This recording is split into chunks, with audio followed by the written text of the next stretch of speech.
This is Rianne's Unpopular Opinions on Healing, where I look at stories and expose the emotional patterns that most people avoid. This is not gossip, it's emotional anatomy. Am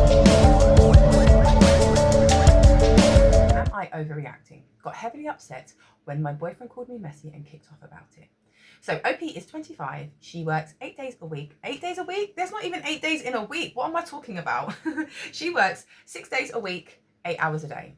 She says that she's not that tidy, but not to the point that there's food and rubbish everywhere. It just needs picking up. She has a boyfriend who is 30. He is Asian. He lives with his sister and he is unemployed. She tells us that he calls her disgusting, that her house is filthy, and he offers and volunteers to tidy up and pick up when he comes to stay over, but then throws it in her face and complains about having to do this and that. He calls up his mum and they talk rubbish about her, basically, in his own language. We then hear that she got into a big argument with him about this because he has to do this and that in the house, and he opened the front door when she was very upset so everyone else could hear her. He keeps telling her how much his mum agrees that, you know, she's basically useless. And at the end, he has told her that she should go back home, live back with her mum so that she can basically learn how to be tidy. She's very upset about this and finds life quite difficult with the work that she's got on her plate already. The undercurrent that we are going to look into is cultural expectations of a culture that is not your own. A mouthful I know. However, we are looking at relationships when there are two different cultures and one is overriding the other. Now, navigating a relationship when there are two different backgrounds requires merging of the two cultures to create a new world view. And this can create profound growth.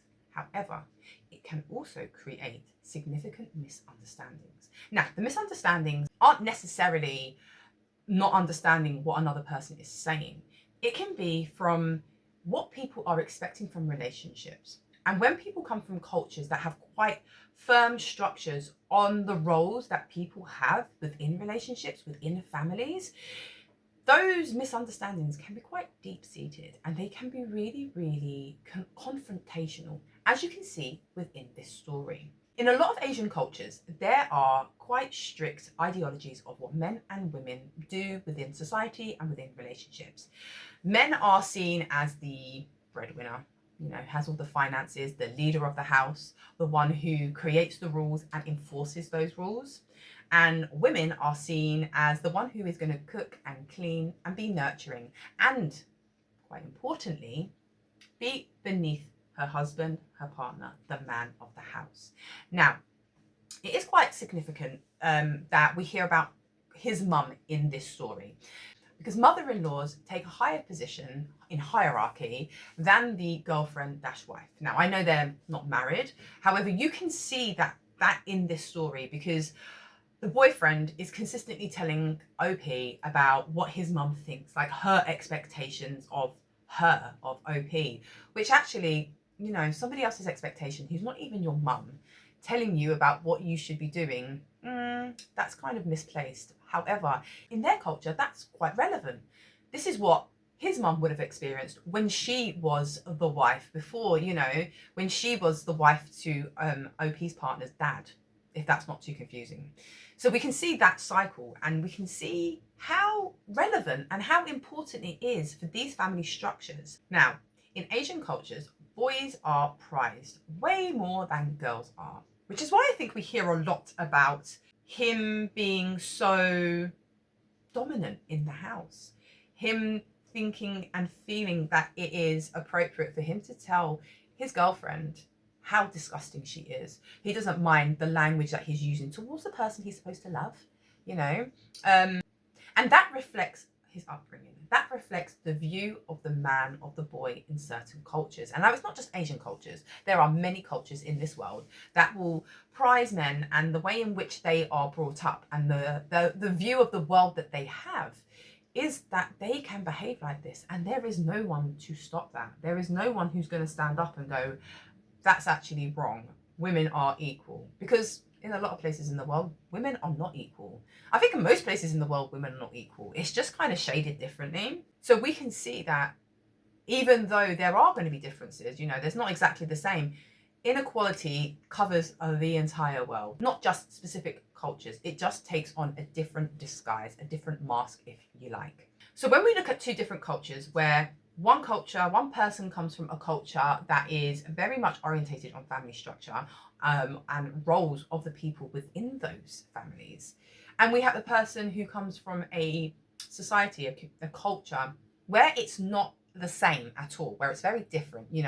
In the West, you can say men and women are equal, but as we just said, they're not really that equal, but the expectations are different. So there can always be a little bit of a rub there in being able to make that work when people are brought up so differently. But we know that can work. However, when we look at it in what's going on for OP, we're seeing one culture overriding the other. There's no compromise. Okay. Now, a lot of people, when they have partners from a different country, they're going to figure it out. That's something that gets hashed out quite early, or it doesn't, and the relationship doesn't go ahead. But hey, that's a natural part of making relationships. There are billions of reasons why even though they can really care and love for another person, the relationship doesn't work, and that's fine. It happens. However, these two have decided they're still going to be together, even though the space that they're creating isn't a welcoming one, isn't a kind one, isn't a loving space, right?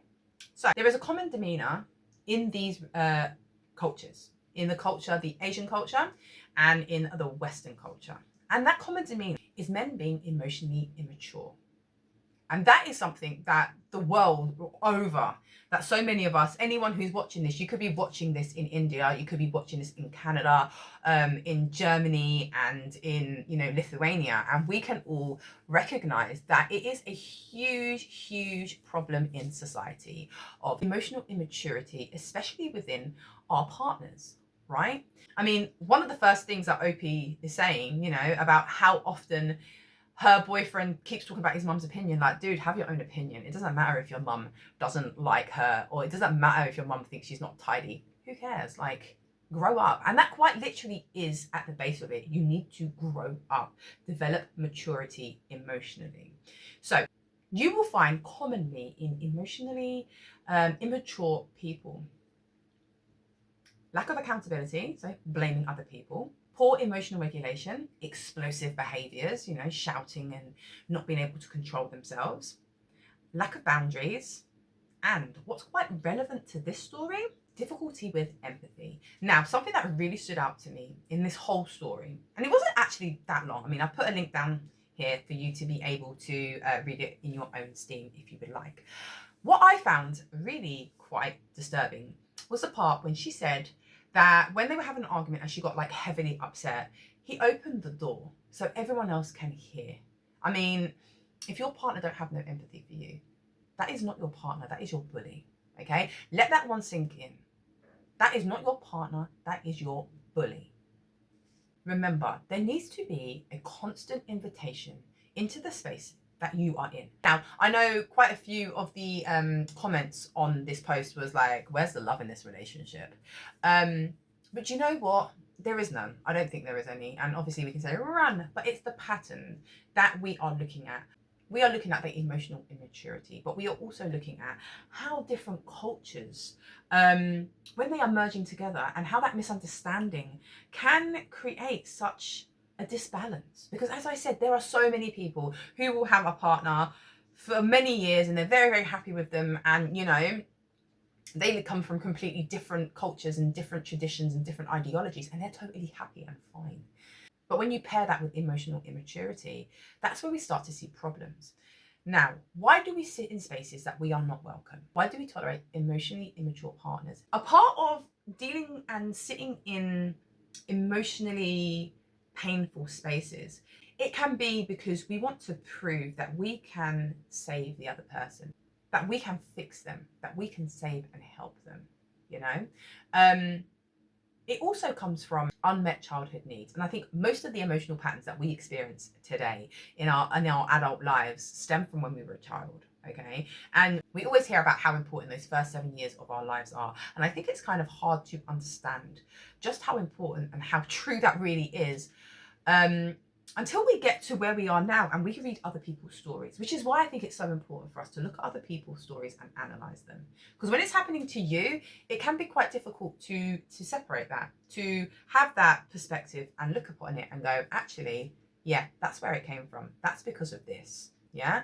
Now, when someone has unmet childhood needs, heal past traumas by fixing the adults, that are present in their life right now. Okay. So that can be a real player in unsafe places. Now, unsafe places are not just where we're going to get physically hurt. We're talking about emotional pain and mental pain, okay? Because we take a very 2D look at these kind of situations.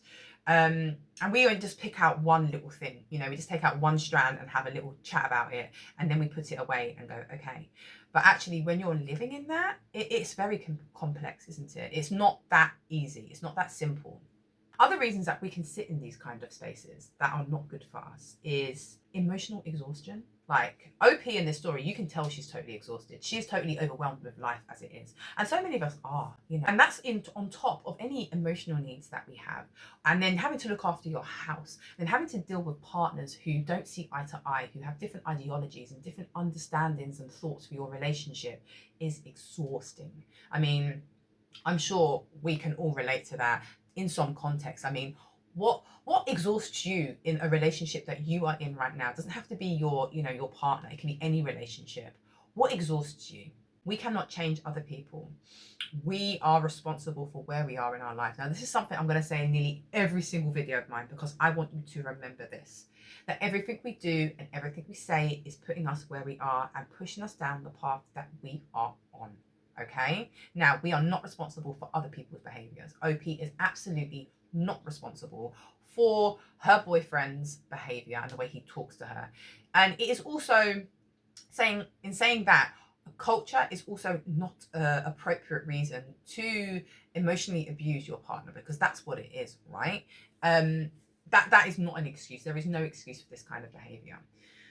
We must always focus back on ourselves. We must always look at ourselves and be able to reflect and to figure, why do we accept these behaviors? Yeah. And why do we not just let things go when they don't work out? Tell me something. What have you held on to longer than you had to, right? When it didn't work out, you just kept holding on to it. What was it and why did you hold on to that? Okay. It might pop up in your head like straight away. Might take a little bit more time to figure that one out. But I would like you to put it down here, please. Please look down below. I have got some meditation links for you for further exploration. If anything here has affected you and you want to look a little bit further into it, click on the links below and have a little ponder, a think about those. And if you find anything that you think would be relevant to this discussion, please put it down below, because you know what, even one person may click on that link and go down a rabbit hole of self-discovery. Now, as always, I am so glad that you have been here. So if you feel so inclined, please press that notification button, because I will be putting another video on the internet in 2 days, the day after tomorrow. So, and I would really like you to be one of the first to watch it. Now, if you also feel so inclined, please put a like and a subscribe. Put a like and a subscribe. I think you get my drift, because that would make you an official part of the community, and I want you here with me. So my ramblings are not just me in my kitchen talking to myself. I want you to be on the receiving end of them. Okay, that is going to do it. My mouth has gotten dry, so I can't speak. That's it. But I want you to know that I hear you, I see you, and I feel you. Bottoms up.